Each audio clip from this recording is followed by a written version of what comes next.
नमस्कार दोस्तों, आइए स्वागत है आपका। आज हम हिंदी के उसी क्रम में अध्ययन कर रहे हैं अलंकार का, जिसमें शब्दालंकार के भेद पढ़ाया जा रहा है और जिसमें से शब्दालंकार में आपके 4 भेद पढ़ाए जा चुके हैं। अगर वो आप वीडियो ना देखे हो तो आप डिस्क्रिप्शन में जाके लिंक पा सकते हैं, आप प्ले लिस्ट में जाकर सभी वीडियो पा सकते हैं, वहाँ पर जाके देख लीजिए। बहुत ही आसान तरीके से बताया गया है। उसी क्रम में आज हम शब्दालंकार के अगला भेद है 5वां पुनरुक्ति अलंकार। परीक्षाओं में इससे कभी कभी प्रश्न आता है। एक है, 2 ही और बचे हैं, एक पुनरुक्ति है और एक विवक्षा। ये 2 बचे हुए हैं, दोनों शब्दालंकार के भेद में आते हैं, उसे देखते हैं। चलिए आइए देखते हैं पुनरुक्ति अलंकार क्या है। देखिए, इसमें एकदम आसान है। इसमें कहा गया कि जहां पर एक ही शब्द की आवृत्ति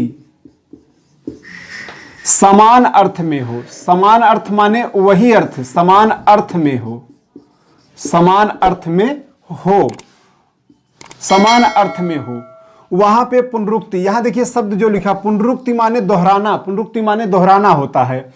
और विशेषता इसकी क्या है? शब्दों, जो एक ही शब्द दोहराया जाएगा, शब्दों के बीच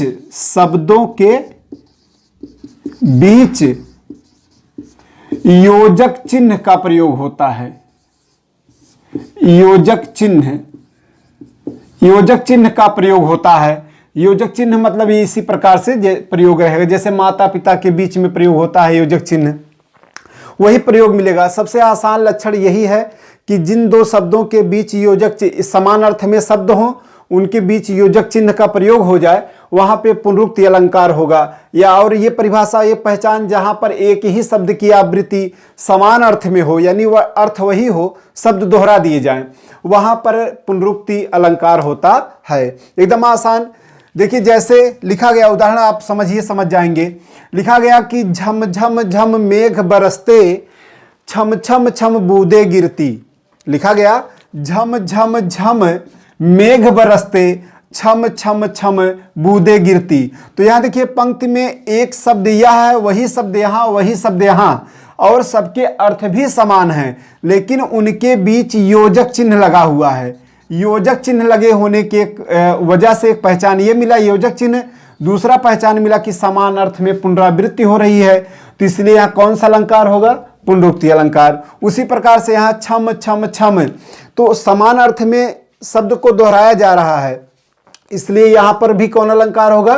पुनरुक्ति अलंकार होगा। एकदम आसान है। और उदाहरण लिखा गया कि पल पल पल प्रतिपल पढ़ते रहो। तो यहाँ 2 बार आया एक ही शब्द पल पल, तो दोनों के बीच आप देख रहे हो योजक चिन्ह भी लगा हुआ है।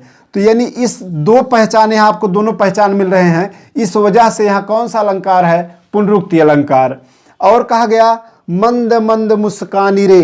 तो यहाँ मंद मंद शब्द 2 बार आया, एक ही अर्थ में, अर्थ परिवर्तन नहीं हुआ है, और योजक चिन्ह भी दोनों के बीच है, तो इसलिए यहाँ कौन सा अलंकार होगा?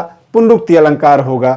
इसी प्रकार से आप यही लक्षण आप पाते होंगे अव्ययीभाव समास में। अव्ययीभाव समास में भी परिभाषा भी बताया गया है कि जहां पर समान अर्थ वाले शब्दों की पुनरावृत्ति हो, वहां पर अव्ययीभाव समास होता है। समास में बताया गया होगा, आप ना पढ़े हो, वीडियो आपको मिल जाएगा, इसी पे डिस्क्रिप्शन में जाएंगे, वहां समास में मिलेगा कि जैसे लिखा गया अपने अपने, तो अव्ययीभाव समास, हाथों हाथ अव्ययीभाव समास। वही तरीका यहाँ भी है, एकदम समान रूप से। केवल अलंकार है ये। पुनरुक्ति अलंकार कहाँ होता है? जहां पर एक ही शब्द की आवृत्ति समान अर्थ में हो, वहां पर पुनरुक्ति अलंकार होगा। जैसे पल पल प्रतिपल, तो पल पल यहाँ कौन अलंकार? पुनरुक्ति अलंकार। मंद मंद मुस्कान रे, यहाँ पर एक ही समान अर्थ की आवृत्ति हुई है, और बीच में कहा गया योजक चिन्ह हो, योजक चिन्ह, तो योजक चिन्ह बीच में आपको मिल रहा है, इसलिए कौन सा अलंकार? पुनरुक्ति अलंकार है। बस इतना सा ही है, बहुत बड़ा नहीं, बहुत आसान है। कभी परीक्षा में आप पहचान सकते हैं। जब समान अर्थ में शब्द की पुनरावृत्ति हो, अलंकार पुनरुक्ति, और समास अगर पूछ ले तब अव्ययीभाव समास। बस इतने याद रखिए, बस और कुछ इसमें नहीं है। ठीक, अगला वीडियो फिर अगले में मिलते हैं, देख लीजिए ये।